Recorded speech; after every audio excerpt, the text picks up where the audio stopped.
Klytus, I'm bored. What plaything can you offer me today?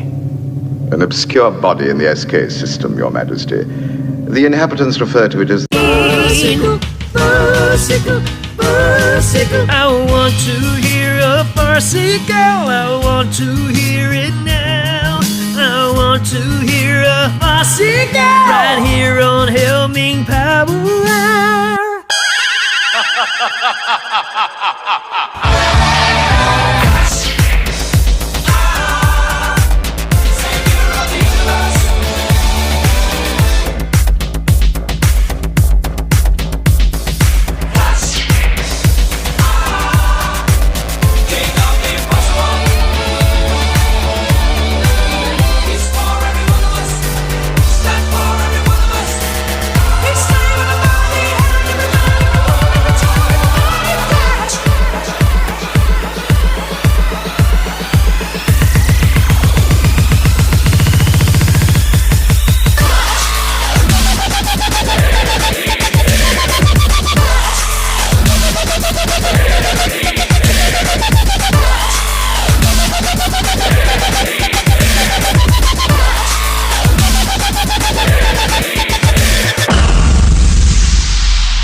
Welcome back to episode 43 of the Hell Ming Power Hour, where we're going to go through and talk about a movie that most people have either forgotten about or just never seen at all.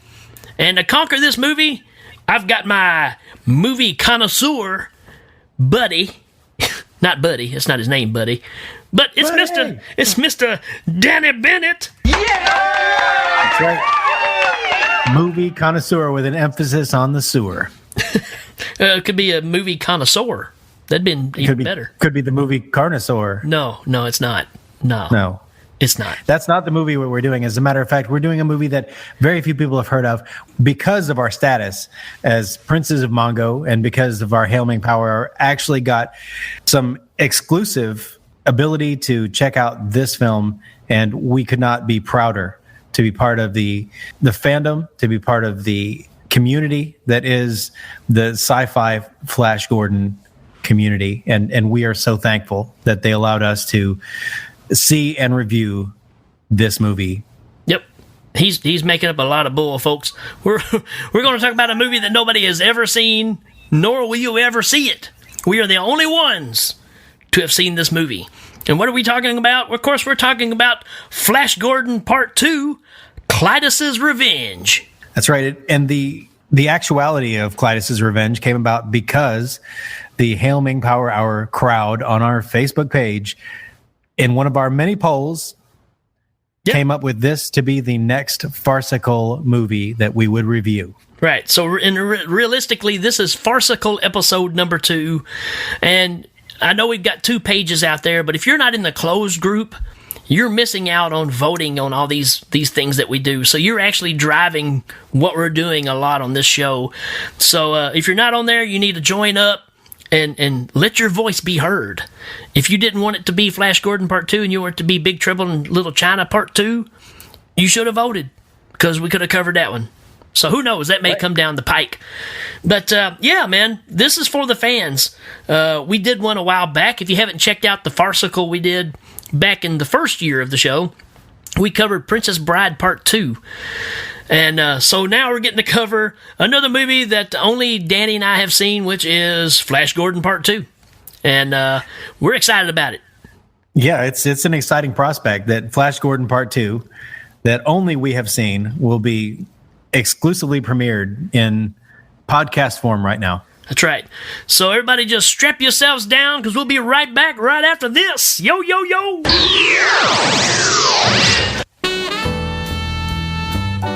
The Hail Ming Power Hour is brought to you by Billy's Bridal. It's a nice day for a white wedding. And loyal subjects of Mongo like you. Hail Ming! All right, we're rolling, Randy. You supposed to read the opening, Charlie. Oh, come on, Randy. No, it's gonna be real good. Go ahead, boy. Hey, look. Is that Randy Newman over there? Randy Newman, and I'm here to do another episode of Hal Holbrook's Fancy Pants. That's Hell Ming, never mind. I know it's been a while, but I got a chance to come back. I got some good questions to answer. First question comes from Mark Allison. Mark asked, Dear Randy, some people think I'm crazy, but I feel like the paranoid are out to get me. That's not crazy, or is it? Sheesh. Where do these people come from?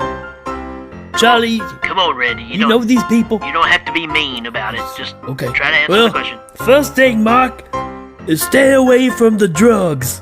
Oh, for Pete's I know sake. they probably make you feel like you can pick up a tow truck or something, but it's really getting you out there, man. And the second thing, you need to turn yourself in because they've been looking for you for a while. That's not cool, Randy. Yeah, I don't care. Next question. Second question comes from the Wyke Bonnequit. Wyke I Bonnequit. think it's the witch. The witch. Yeah, I don't know what that is. Anyway, the Wyke, he asked, Dear Randy, I live in a country where all the wildlife are deadly predators, but I have a young family. How can I best prepare them to survive? Well, Wyke, why don't you move to Canada with all the other sissies? Are you happy with yourself? We're not going to be able to use any of this. Next question. This next question's from Rob Pollock. It says, Dear Randy, I have a Russian mail order bride. What? Just go. Okay.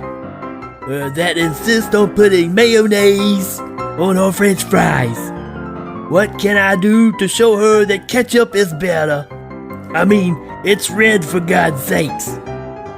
Well, Rob, first thing, if you got a mail order bride, you got worse problems than french fries, buddy. I think the first thing you ought to do is probably take her back to the post office and put her in that overnight delivery box or something and just send her back where she belongs, because she's never going to understand, man. She's a commie. Next question. This next is from Amy Cross, and it says, Dear Randy, why? For God's sakes, why? I don't... Next question. This next question's from Darren Wilson. It says, Dear Randy, my life is good. That's good. But hostile political landscapes and so many people saying it's money that matters has got me feeling down. I know from your music that you love LA, and I do, boy. But can you tell me other things that you love to help me burn on? Thanks, you got a friend in me. Hey, that's a song. Darren. And it says, P.S. Have you seen my baby? Well, I haven't, and I'm sure it's a pretty one. But I bet a song will fix the problem.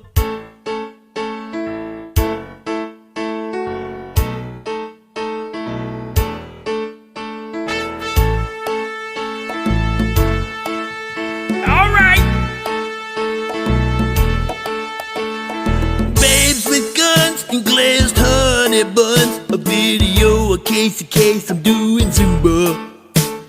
A Jedi Knight fighting Barry White, and Wayne Newton sing a song with Wiz Khalifa.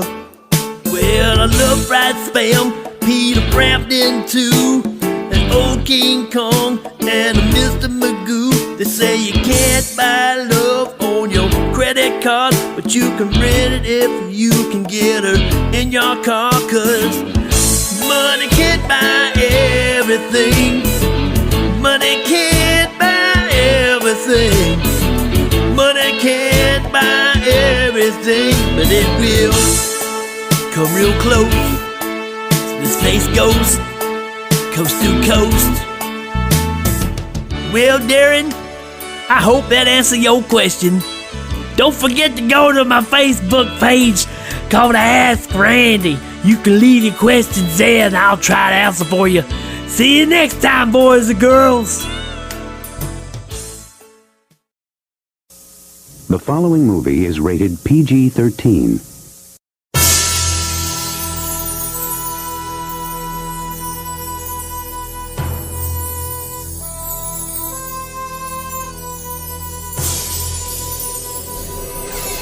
In the future, the world is dying.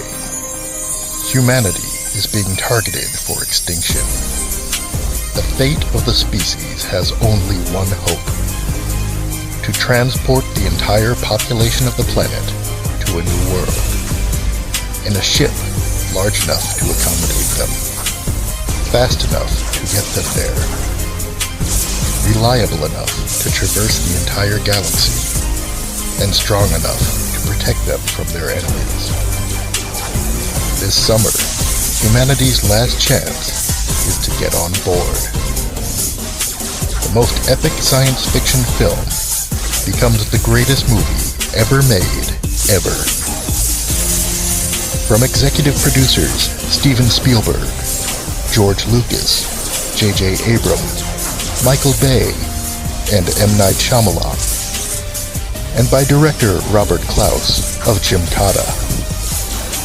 Starring Kurt Russell, Gerard Butler, Angelina Jolie, Benedict Cumberbatch, Scarlett Johansson, Channing Tatum, Lucy Liu, Patrick Stewart, Ryan Reynolds, Steve Buscemi, Daniel Radcliffe, Liam Neeson, Peter McNichol, Rosario Dawson, Kevin Bacon, Peter Capaldi, Megan Fox, Eddie Murphy, Sam Jones, Avery Brooks, Rob Van Dam, Dom DeLuise, Eva Angelina, Dolph Lundgren, Randall Tex Cobb, Antonio Banderas, The Mighty Boosh, Ellen DeGeneres, Al Leong, Natalie Portman, Ray Parks, Devin Aoki, Samuel L. Jackson, Katy Perry, Kane Hodder, Clint Howard, and Anthony Hopkins as Gary Gnu, the Great Space Coaster.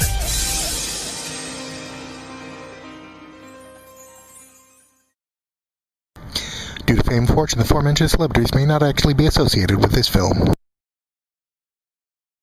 Hello to the Hail Ming Power Hour.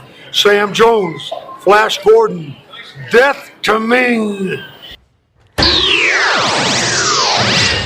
All right, everybody, welcome back. We are going to take a dive into Flash Gordon Part 2.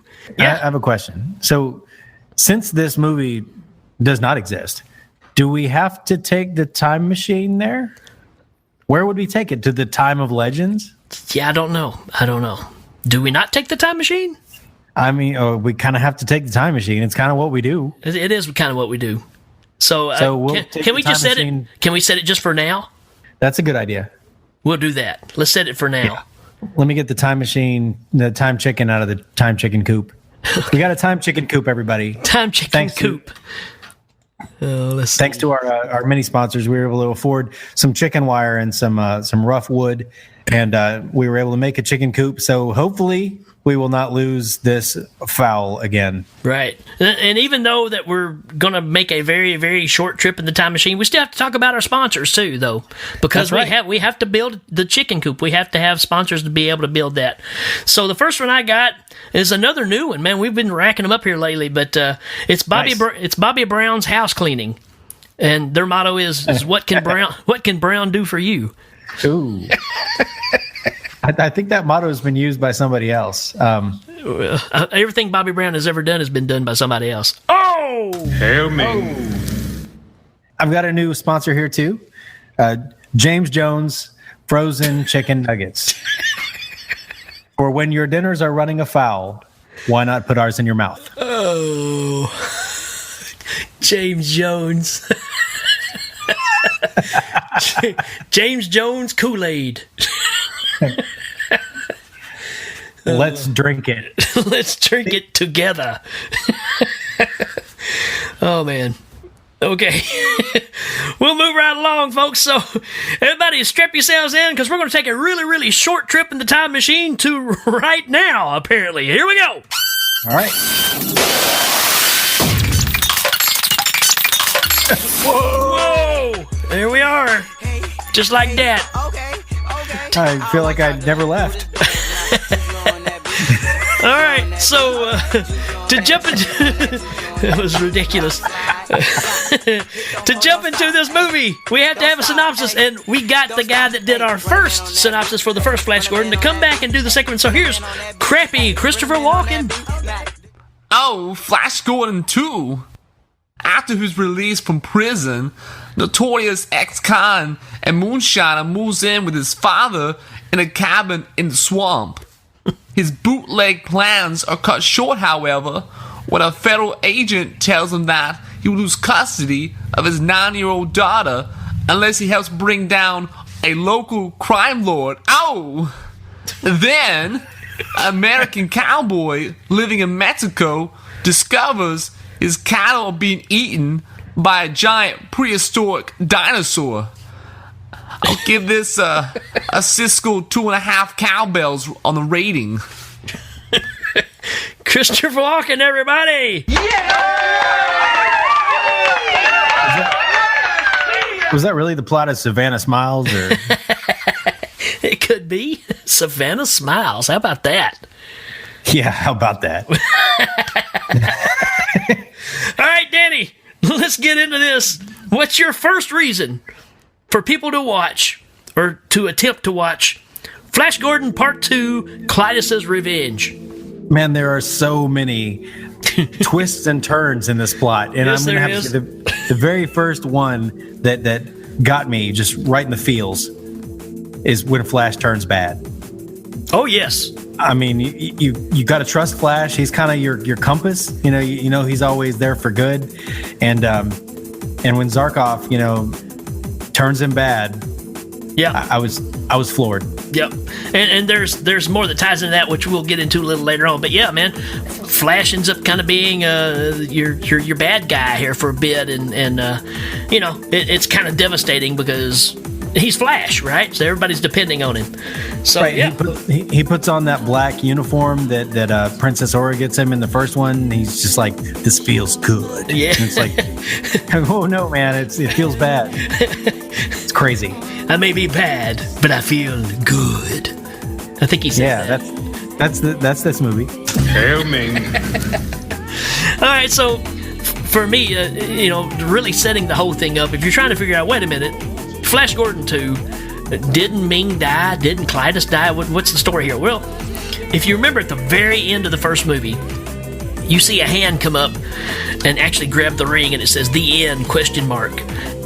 And I'm telling you, if you go back and you watch this movie, the original movie, you'll see it's a black glove that reaches down and gets the ring. Now, when Ming got killed, he was all dressed in red gloves, the whole shebang. This black glove is picking it up, and guess who it is? Klytus.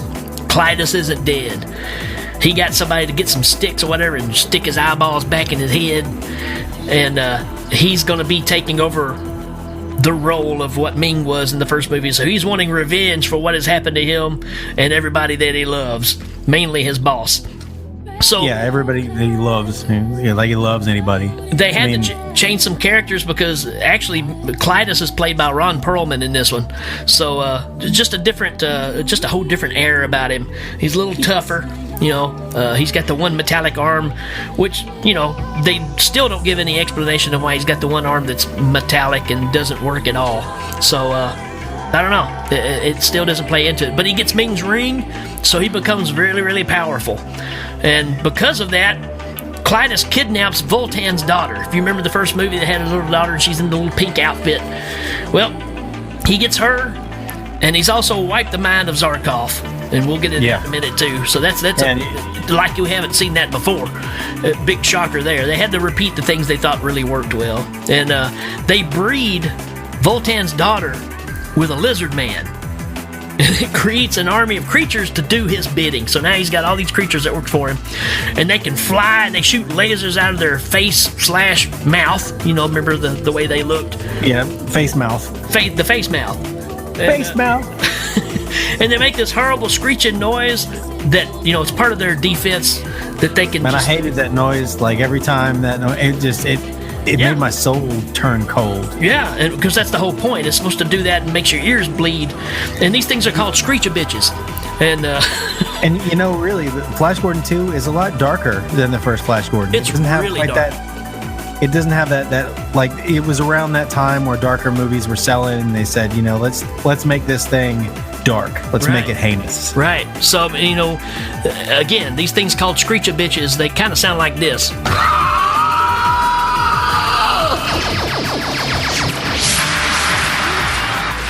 I mean, that would just make anybody fall to their knees, man.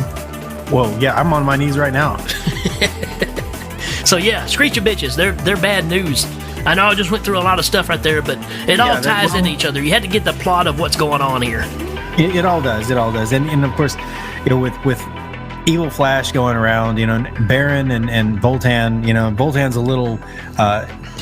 there's a couple of things to keep Voltan down in this movie. One is the abduction and the abuse of his daughter, which, again, it's dark. Right. And the other is the Hawkman Civil War. Oh, yes. Where some of the Hawkmen decide to follow Voltan, and some of them follow this new Hawk, this Black Hawk. His name is Ajax, and he fights on the other side, and he says, Voltan's led us to nothing but ruin. Voltan followed Flash, and Ajax just really kind of usurps half the Hawkmen, and so Voltan is fighting on two sides there. Right. Well, and you think about, dude has street cred because, he's War Rocket Ajax was named after him. So this dude he's a well-known Hawkman. Yeah, he kind of came back, like, you thought I was gone, but I'm not. And he tries to take and Voltan uses his club, they get into one of those fights on the platform. Oh, yes. And that's a heck of a fight. Just watching Brian Blessed, because they got him back for this one. Right. Just watch him just swing that club. Right. He's really tough. The only difference they made with this one is with Voltan, they kind of changed him up a little bit. It's still Brian Blessed, but he talks like an OG, man. So he's got this street cred going on, like, you must get out of my face, yo, things like that. So they really changed a lot of his dialogue and made him talk like a rapper. That's what the people wanted. Yeah, it was a big demand, and somebody was going to have to do it. Brian Blessed stepped up and said, "Yeah, I'll take it on, man. I'll make Voltan talk this way." So it's kind of like when you're watching Clockwork Orange. They've released the book, and you had to have basically a dictionary of thesaurus in the back to tell you what things meant. Same deal here. The version we saw actually had subtitles at the bottom, so every time he spoke, and it was words we didn't understand, that would tell us what he was really meaning, like, golly, or, don't put that there. Whose shoes are these? Things like that. The subtitles, though, they take away from the experience. I turn them off. Yeah. So what you got? Oh, well, it's such breakneck pace. I got to say that after they escape from Mongo Prime, where the palace is, and they have to hide out in Phrygia, they oversee the Phrygian rite of passage. It's kind of like the Arborian rite of passage, where they stick their hand in there with the scorpion monster. And on Phrygia, though, it's a lot colder, so they're frozen in a block of ice, and then they're dropped into a series of caves with something. It's kind of like the Wampa. I think they might have taken something from the second Star Wars movie there. They would do something like that. Well, you got to take inspiration where it comes, and a random Phrygiite and Prince Baron are dropped into the cave system, and again, another surprise for me. Prince Baron's fighting, the Phrygiite is fighting. They're almost up to the tunnels, and what happens? Prince Baron's head gets ripped clean off. Right. And one thing we forgot to mention in this part too is no longer is it Timothy Dalton. They kind of got rid of him, but Bruce Campbell is now the Baron. Right. What will become of the Baron? But Hail Ming. And that scene where there's just his disembodied head in the green outfit, which I think he probably had because he played Telecus in Hercules, and he was like, hey, I've already got a green outfit, and his head gets ripped clean off, and it's just that green outfit on the ice, and just a huge red stain of blood that's melting away. I mean, it kind of looks like an icy, like a cherry icy. That's kind of because it's frozen. And then with the Frigite just gets out, while the thing's eating Prince Baron, he takes off. He's like, I'm a man now, and then you don't see him anymore. So, being that we're talking about Phrygia, the big thing he talked about Flash going bad. The reason why where it all starts is they're actually doing a trip. What happens is Flash is now blind.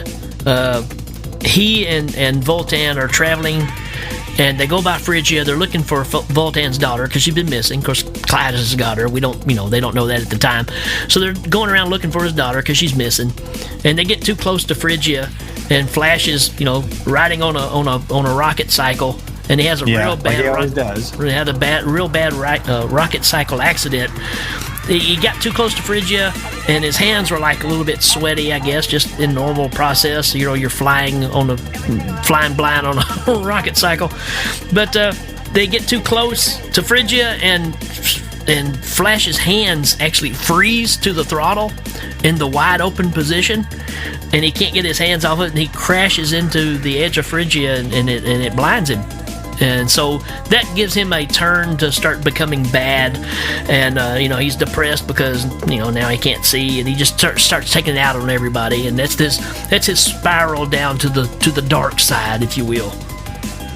Yeah, and Dale is having none of it. She's trying to bring him back from the brink, but what are you going to do? I mean, Flash is either all the way up or he's way down. Right. It's one of those kind of personalities, and there's the Dale seduction scene. Yes. Where she's trying to, I know. She's trying to get him back from the edge, and she's like, well, you remember the palace outfit I had, I can wear that for you, but he's blind. So, he can't see it, and it just throws him into a rage. Yep. And he has the palace guard execute a bunch of those little Fellini things. Right. And actually, that scene's pretty awesome because they just kind of line them up like a deck of cards, back to back to back to back, and then they have this. I don't know. It's like a laser. It's like a laser sword thing, right? That just slowly just pops their heads off. Pop, pop, pop, pop, right across there, kind of like that slow-moving thing on Predator 2. On Predator 2, that's what I was gonna say. It's like I think Predator 2 might have got it from there. Maybe so, because these movies are so influential. So yeah, you heard us talk a while ago about Zarkov. He's involved with the bad guy now, and the reason why you heard me say it earlier, Klytus had his memory wiped again. And but the only problem is Zarkov only remembered stuff that happened in the first movie. So when they rewind and they're only showing clips from the first movie because that's as far back as his memory goes. So he can only refer to things that happened back in the first movie. It's there's only so many times you can have your brain drained. Right. It's like a long-term versus short-term memory. Right. Yeah. I mean, and that's cool because they got Topol to come back for this, but he's a little older. And he's really a fantastic actor. He pulled it off well, I thought. Oh, yeah. Yeah. So it's good to see him back in the role. No doubt. And, but where is Klytus is the question. When all this is going on, Flash has gone bad, what is Klytus up to? He's been plotting. He takes Zarkov and uses him as an inside man. Yep. And isn't that about the time that he resurrects General Kala? Yeah, another big scene is bringing back General Kala. And Klytus basically sneaks back into the palace when nobody is looking, when he's getting the ring, and he finds a shop vac, and he just vacuums up what's left of Kala. You remember she all melted down. It was like slimy and stuff. So he vacuums her up. Then he takes it and has Dr. Zarkov put it in like a big syringe or whatever, and he injects it into a new character. So you kind of get like a double thing here. It's not the same person, same actor, but they inject this into a character that's played by Miley Cyrus, and the character is called Commander Skankho. Hail Ming. So Skankho is now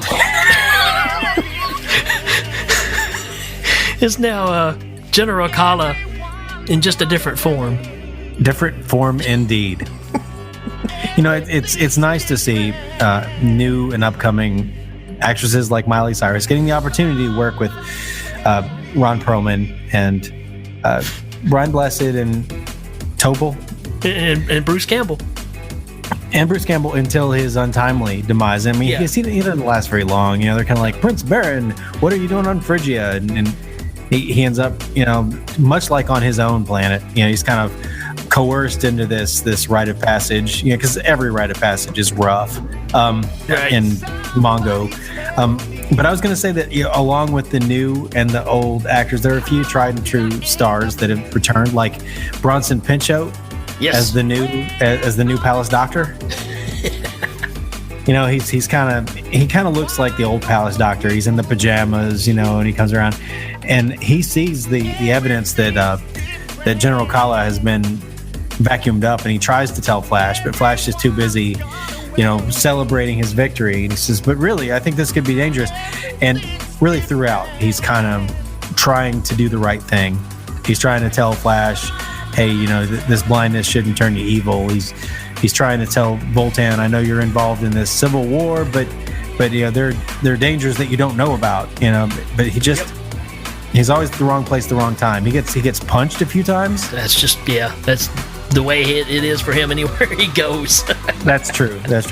And eventually he ends up falling into one of those Orburian trash monsters and kind of gets swallowed up. Which they play a key role in this movie later on, too. We'll get to that in a minute. But another big twist for this movie is Princess Aura is pregnant through the whole thing. And so, even though they're taking all these trips and doing all the adventure stuff, she's pregnant the whole time. But it also sets up for part 3, which most people don't know about. Because at the very end of the movie, when she has the baby, they pretty much, it's obvious that it belongs to Prince Thun. So that starts a whole different segue into another sequel. Yeah, it's kind of like the end of that Naked Gun movie. Right. Yeah. Yeah. So there's a little there's going to be a big conflict there. I would imagine. So it's good that Prince Thun's legacy lives on. Yeah. He tried to do the right thing. And with the Baron getting his head cut off, I mean, who knows where this could go, really? So. Yeah, it could go anywhere. I mean, and I'm glad that Zarkov eventually shakes the evil again too. I was glad to see that. Oh yes, because I hate Zarkov being bad. Yeah. I really do. Yeah. More than Flash being bad, actually. Yeah, just something about his purity. His. Well, there's a telephone right here. I like to know that guy's on my side.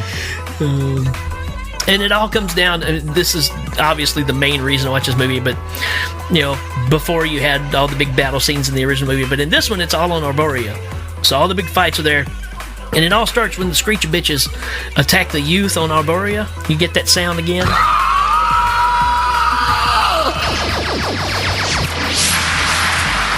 And they come down, they swoop down, and they're attacking all the youth in Arborea while they're learning how to weave jackets. They're all running everywhere, and then out of nowhere, because of that, you get all the Hawkmen coming in. Like you said, you got both sides of the Hawkmen that are split, so they're all coming in. They're fighting each other. Then they're fighting with the Screecher Bitches and losing. I mean, these things are wiping everybody out because they got the lasers and everything built in. And then you got the one Hawkman that they grab, and they pull him through some trees, and he literally gets just skinned alive because they stick him in between some branches, some big wide branches, and just pull him through. It's rough, ripping his skin off, man. So and they ripping Hawkmen's wings off left and right. These mothers are strong, and and I think the visual effects were done by Tony Severtini. Yes, yeah. I mean, lasers just shooting out of their face. They're intimidating, man. I don't like them. Well, you're not supposed to. Yeah, that's true. I mean, they really do a good job of making them a villain. And of course, General Kala, or Smiley Cyrus, Commander Skankho. Right, she is feeding information to Ajax, to try and keep the Hawkman Civil War going on. And then eventually the Hawkmen find out.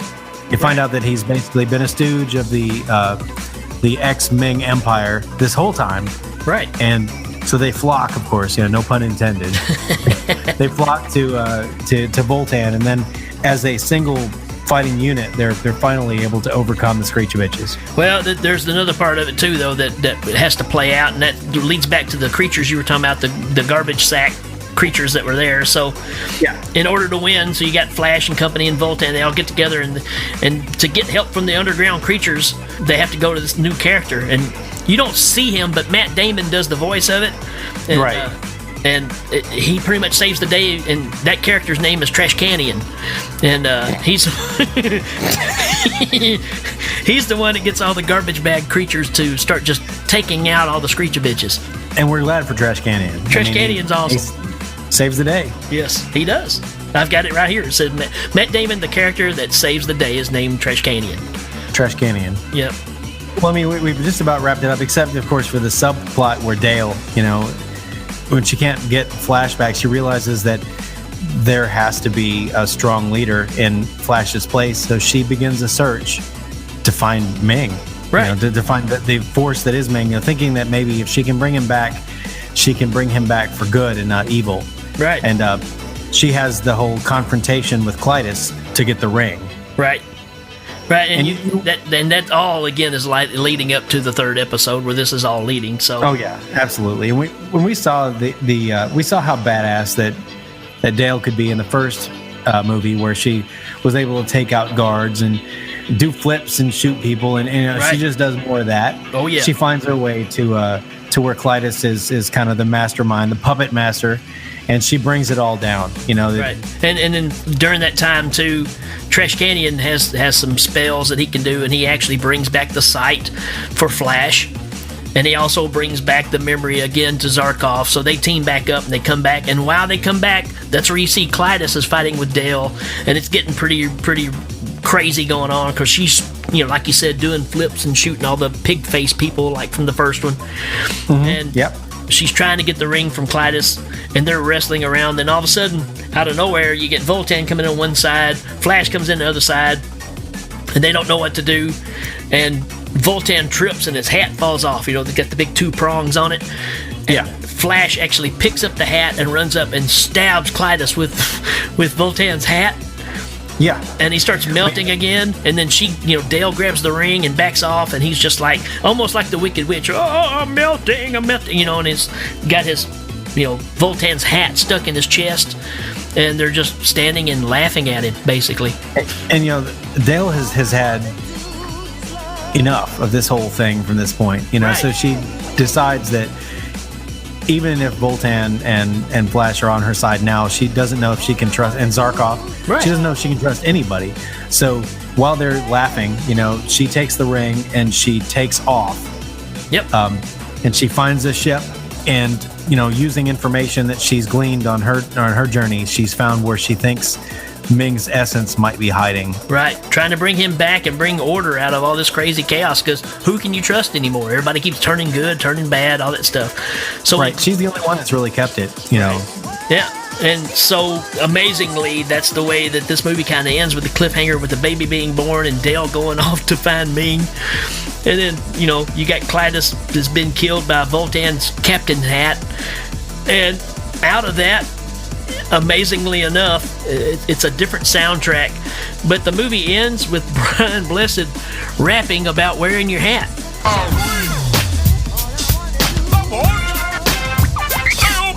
Where's the been since I saw thee last? Up a little clip over without your hat. Dear Mary Jane doing this and that. That must be insane up there without your hat. Cause I'll catch the death, and that's a fact. Cause it's cold a little more if I've got no hat. Then what will cope with the body and soul? We'll have to bury thee in a deep dark hole. Then worms are like they ferment to tool. That's the way of the world, that's the way it goes. But that's not the end for thee, my friend. Cause Dukes ate the worms and it'll happen again. What's I doing? Then one fine day we'll have Duke for tea. The way we don't eat it will be eating thee. And that's the way we'll get our own back. Cause I went on a trip over without your ass.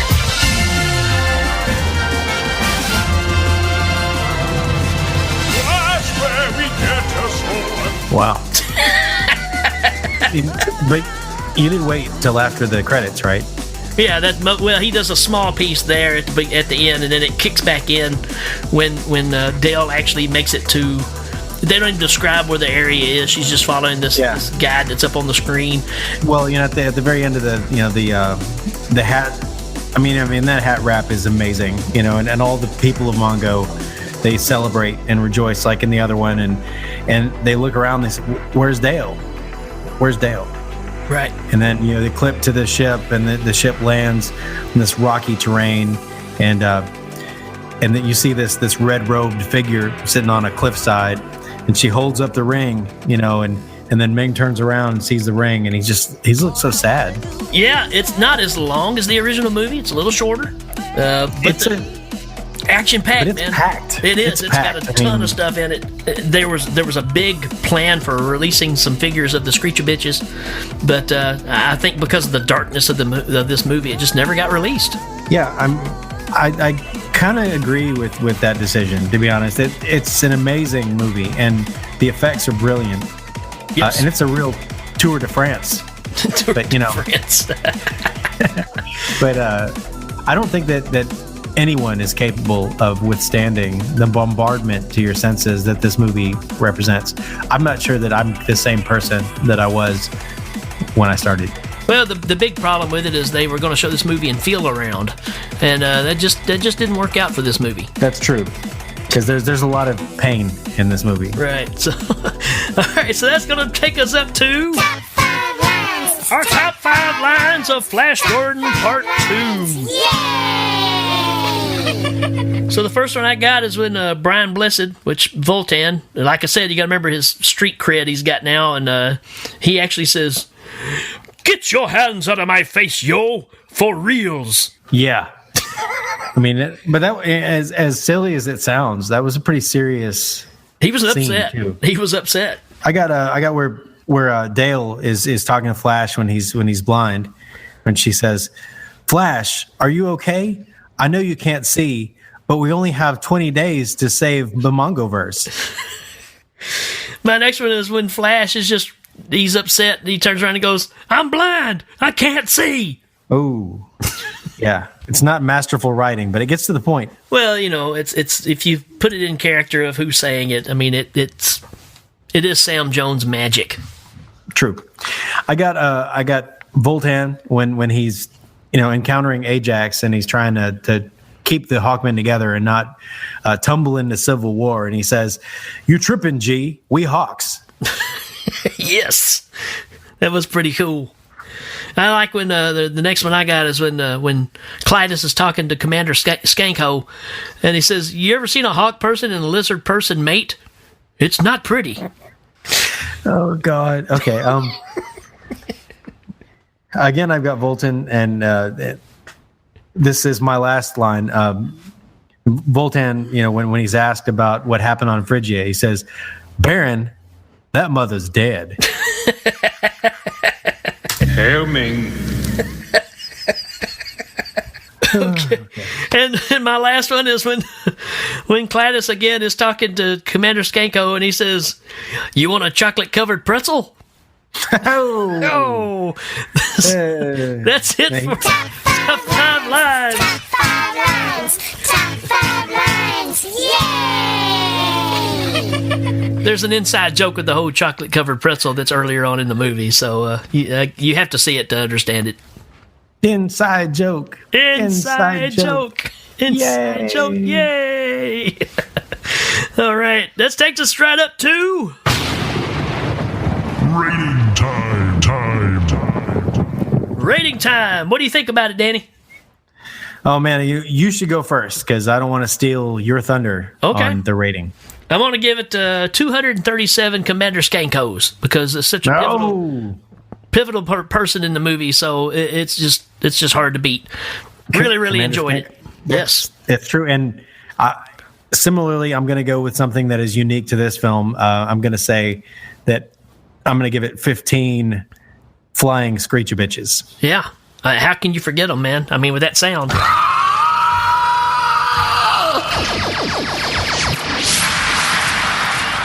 The only thing it'd make it better if you had one of these behind it.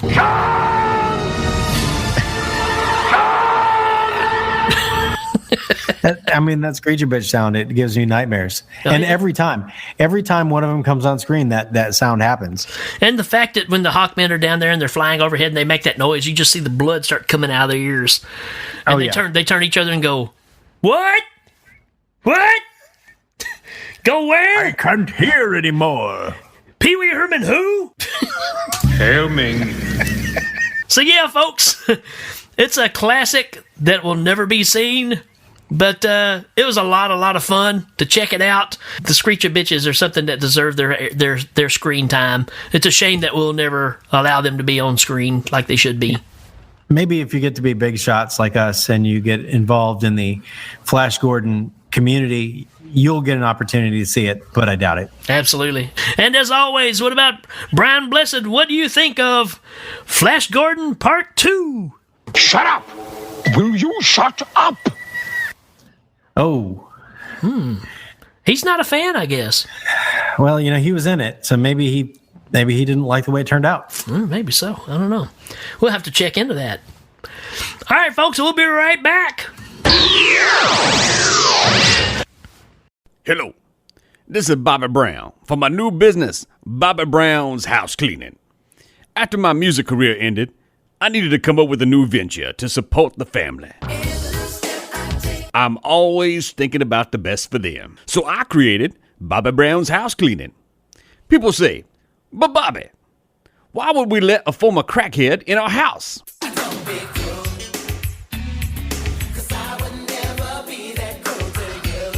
I'm just trying to clean your house and support my family. What can Brown do for you? Well, we clean windows, vacuum floors, mop, dust, just about anything you need done. We will do, except the tub. I'm staying far away from those bathtubs.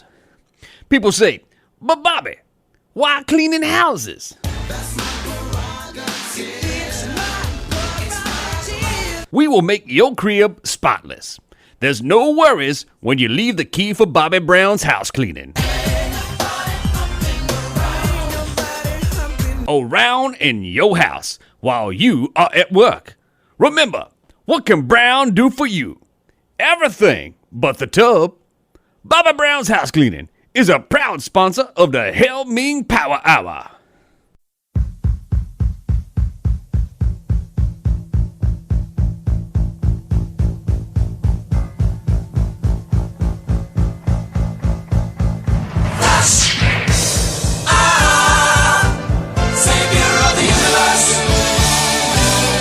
Flash Gordon 2, Klytus Revenge, a movie highly anticipated, yet one filled with controversy. Here at the Hail Ming Power Hour, we take an in-depth look into some of the controversies in the making of this film by speaking with two of its co-stars. Tonight on Behind the Lightning Shield.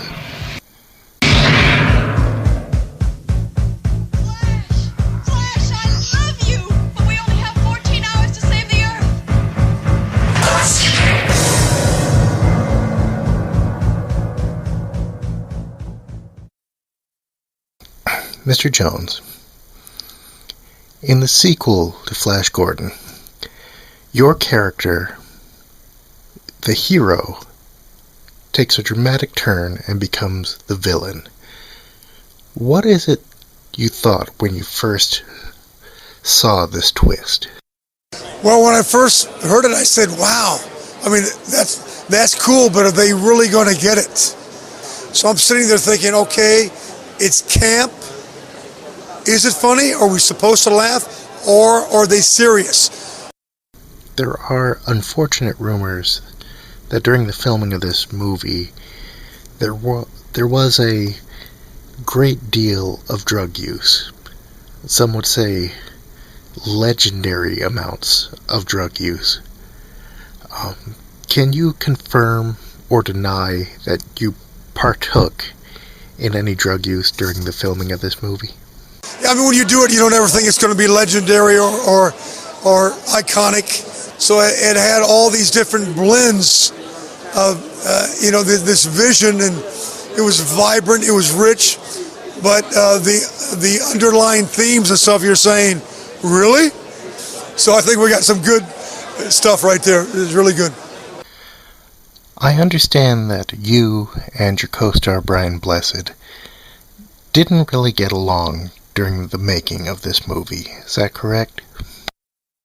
You know, we had quite a few falls, but I got hit a few times with his bull, which inspired me to do the same to him. Well, you saw him today, right? Same thing. I mean, when somebody gives him a picture of he and I, and he signs it first, he makes sure that he signs up the entire picture, so I can't put my signature in there. That's Brian Blessed. Now, as I understand it, at least in part, some of the trouble between you and Brian Blessed was because you were insisting on seeing his penis. Is this correct? Well, it's a great question. It's a great question, Russell. And it's all there. You know, it's all there, and it caters to everybody. I love it. And even now, after all these years, I've only seen it 7 times, by the way. Only 7. And I find something new and different. I get to enjoy it now. When I made the movie, I didn't really get to enjoy it because we were just thrown from set to set. But I love it. From there, we move on to Sam Jones's co-star for the movie, Mr. Brian Blessed. Mr. Blessed, could you tell us a little bit about what you did to prepare for your role in the sequel to Flash Gordon? Now fully become a fully trained cosmonaut in Moscow. I've done 800 hours, centrifuge, MiG-20s, MiG-25s, and I'm now first reserve for the International Space Station, and I'll be going there next year to the International Space Station. Your character has a very dramatic scene in the movie where you find out your daughter has been taken away by Klytus to become the mother of the new enemy of the Mongoverse, known as the Screech-a-Bitches. Could you walk us through the scene where you find your daughter missing while I play the music for that scene on my cell phone? In one scene, I had to destroy the entire set. It's my daughter's wedding day, and she doesn't turn up, and I go absolutely bloody bananas. I destroy tables, chairs, and people. I throw the chickens and food everywhere, and scream all kinds of foul oaths. How was it to, once again, don the Vultan costume and work with the actors and directors to play such an iconic character? That was enough for me. Off, Dino, I said. The Hawkmen are fainting, the wings aren't flapping, and I've got a huge wire strapped to my bollocks. Every time you walk in, something goes wrong. Now, off! You are a very well-renowned and well-respected actor, but, according to some of the cast members, you did seem to come off as kind of cocky. How would you respond to that?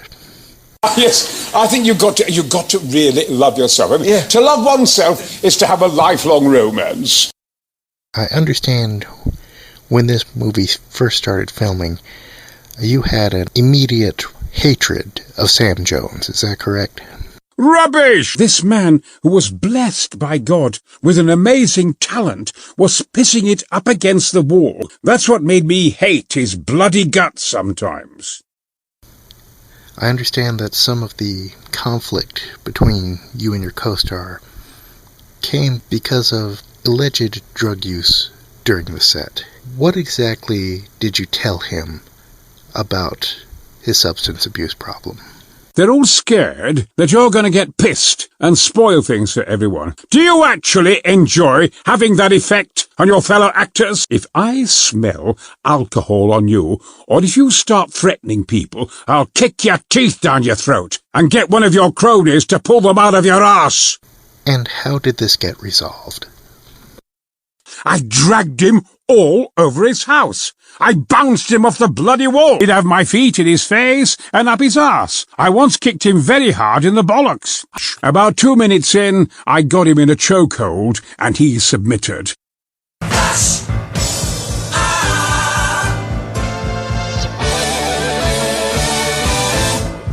Gordon's alive. The Hell Ming Power Hour is sponsored by James Jones Frozen Chicken Nuggets. When your dinner is running afoul, why not put ours in your mouth? Nuggets so good, you request them for your last meal. Made with all white meat chicken from farm-raised hens. No additives, no preservatives. Just cut in chunks from the chicken, frozen, and sent to your local grocer's freezer section. When you're cooped up at the house, reach for James Jones Frozen Chicken Nuggets. And wash it down with our new fruit punch. After all, we are the reason your juice says concentrate, because you need to think if you really want to drink it or not. Rest easy that you'll sleep like a baby after sipping some before you retire. That's James Jones Frozen Chicken Nuggets and Jonestown Fruit Punch, both found at your local supermarket and convenience stores. Get some today. From your friends at Ralph Mouth Records comes a treat for young and old. Samantha Bergamot sings the groundbreaking music from Flash 2. Who could forget this number? Have you ever heard a hawkman over Mongo's moons? Or seen an adventure burned by hands of Ming? Do you know how hard it is to date a lizard? 'Cause their face is in their mouth and other things. 'Cause their face is in their mouth and other things.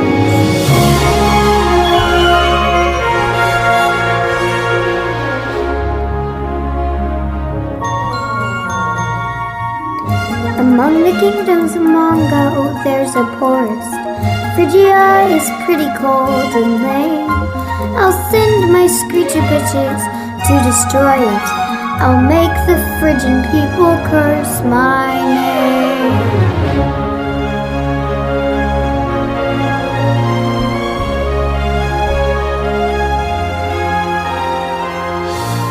Check out Samantha Bergamot and other artists on the Flash Gordon 2 soundtrack, exclusively from Ralph Mouth Records. Available at record stores all over and your local Circle K marketplace. Ralph Mouth Records. Music you can taste.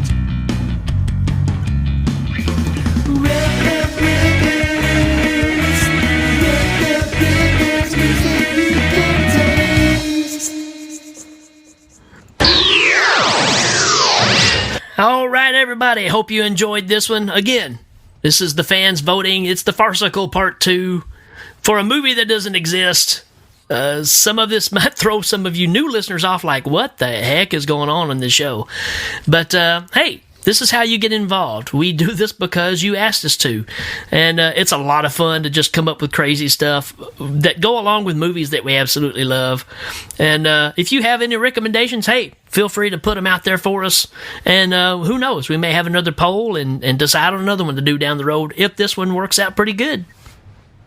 Yeah, ultimately we are out there to entertain. So anything you want us to do, we're probably game to give it a shot. Yeah. So we're trying to live up to our promises, even though it's about a year late. But a lot of this stuff we've been having out there for a long time. So we're just playing catch up.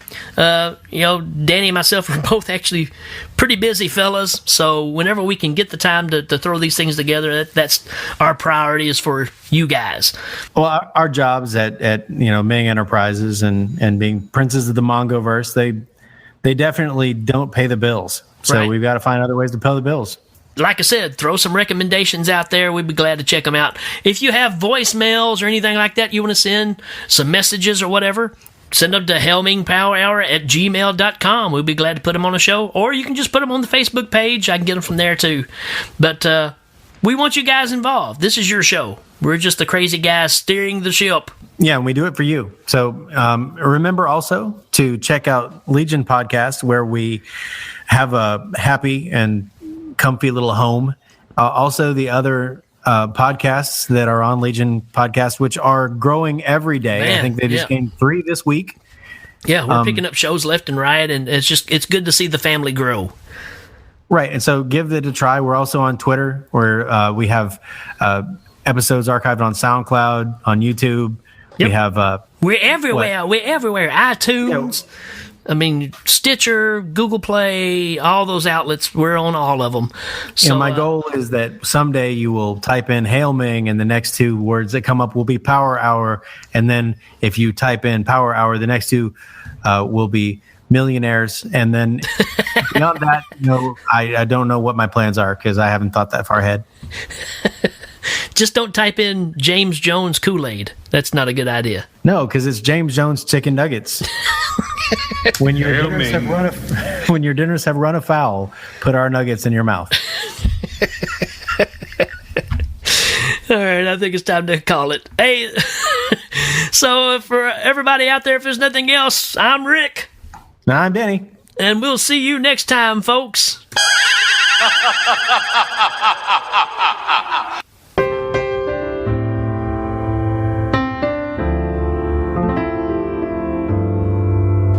Hello, everybody. Sometimes you watch a movie that isn't there. Sometimes it isn't there the next day. But you might learn something from this movie. Is it fun? Yes. Does it have everything you need from a movie going forward? Yes. Is it what you asked for? Absolutely. So remember this, if nothing else. When you ask for something, the Hail Ming Power Hour will deliver. That's right, no matter what it is, as long as you give us time. So with that in mind, remember everybody, actions speak louder than catchphrases. Good night, everybody.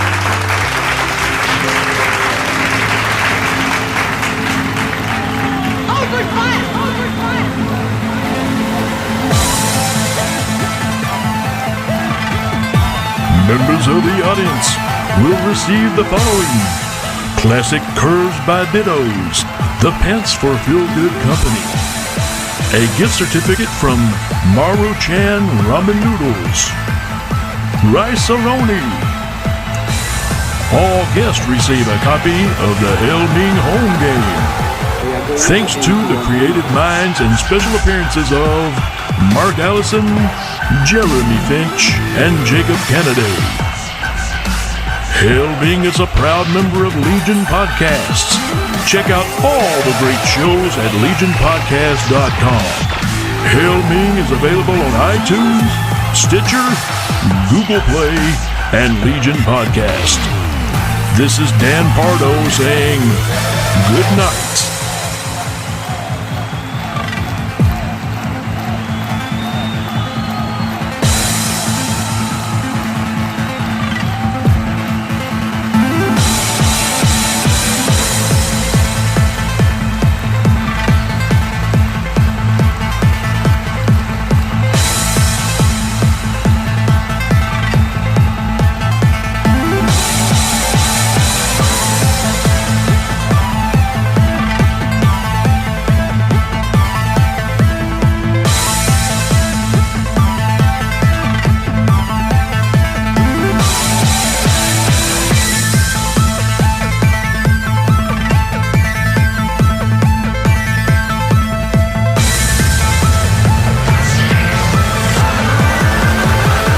We are going to empty your memory.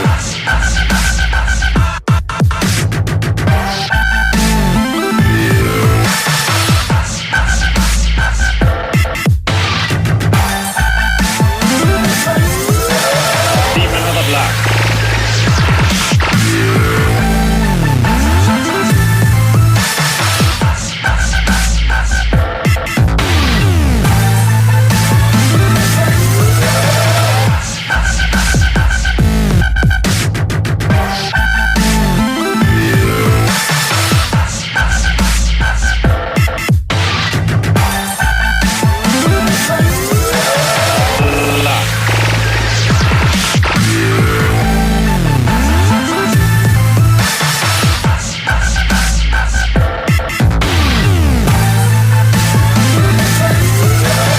Should we stop the torture?